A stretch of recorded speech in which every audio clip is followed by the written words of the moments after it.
Hello, and welcome to a presentation that is all about how to use speaking note cards. Okay, speaking note cards.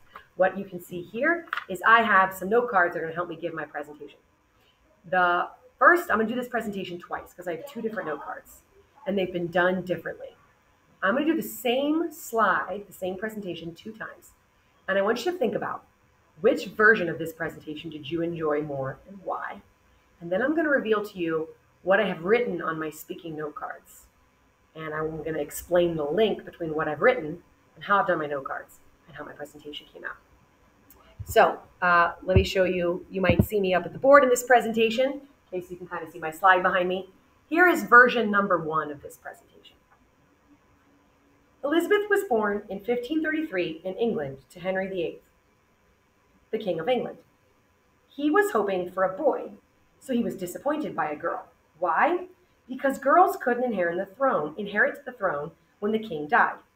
Henry's next wife did give birth to a son.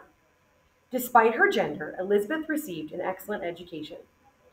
Elizabeth's brother Edward became king when Henry died, but then he died himself a few years later. Elizabeth's older sister, Mary, became queen, and not a good one. She was called Bloody Mary. Mary died a few years later, and then 25-year-old Elizabeth became queen. Despite her gender, she did inherit the throne. And lucky England, she was a strong queen who ruled for 44 years. Okay, that was version 1.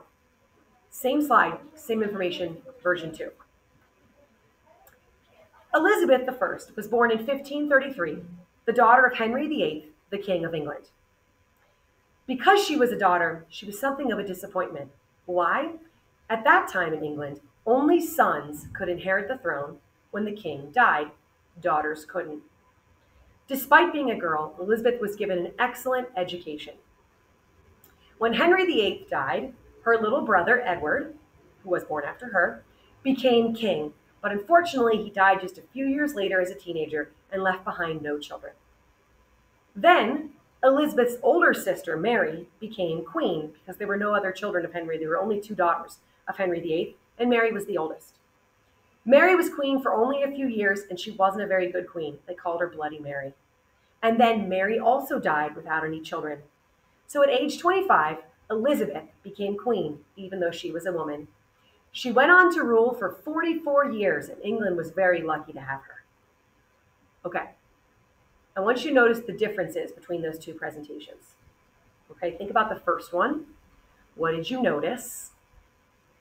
And the second one, what did you notice? Okay, for example, you may have noticed in my first presentation that I looked down the entire time and made very little eye contact. In the second one, I looked up more. I also spoke differently in the first one. What some students might have said was, it sounded like you were reading from a script. Like I'm in a play, and I'm playing a character, and I have a monologue to read. And in the second one, some students have said I was more natural, more conversational, talk directly to the audience. Okay, let me show you my note cards for these two. Sorry. This was my note card that I used, my speaking note card, for my first presentation. Okay, can I share my screen?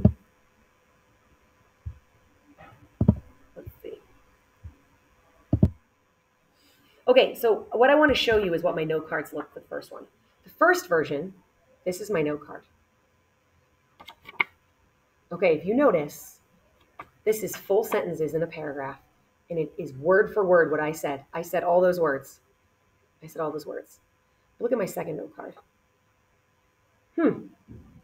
I notice bullets, and next to each bullet is 1, 2, 3, 4, at the most 5 words.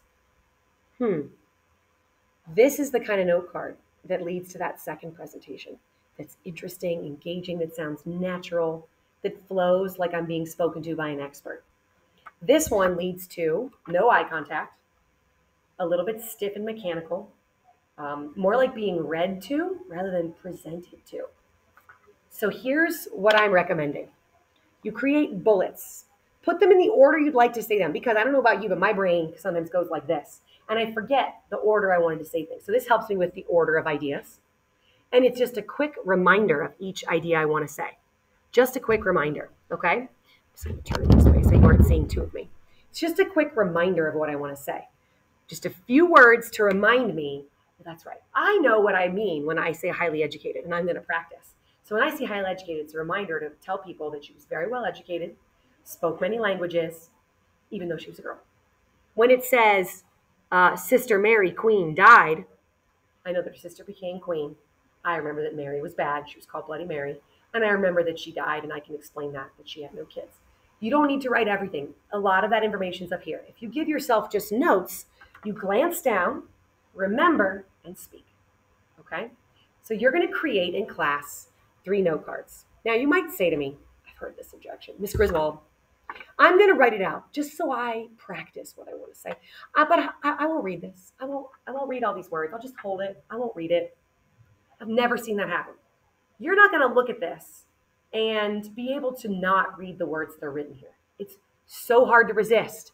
Also, I can't just look at an idea. I'd have to read, Henry was hoping for a boy, so he's disappointed by a girl. Okay, I'm going to have to read that really fast, not want to say those words, translate that into a different sentence, and then speak it naturally. So I'm going to go like, Henry was really wishing that he had a boy because boys could inherit the throne. It's too hard to do. Whereas wanted a boy, I don't need to spend too long reading it. The idea is brought to my mind and I'm ready to say it naturally. So please trust me, you will just read it. If you write it, you will read it. I don't know if you've ever seen Field of Dreams.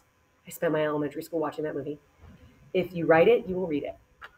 If you give yourself just little brief bullets that you couldn't really read anyways, you will elaborate naturally. Okay? So you're going to be creating these in class. You'll be holding them during your presentation. I'm not going to leave you with no notes, but always notes in bullets or maybe with numbers, not full sentences, not a paragraph, not a script.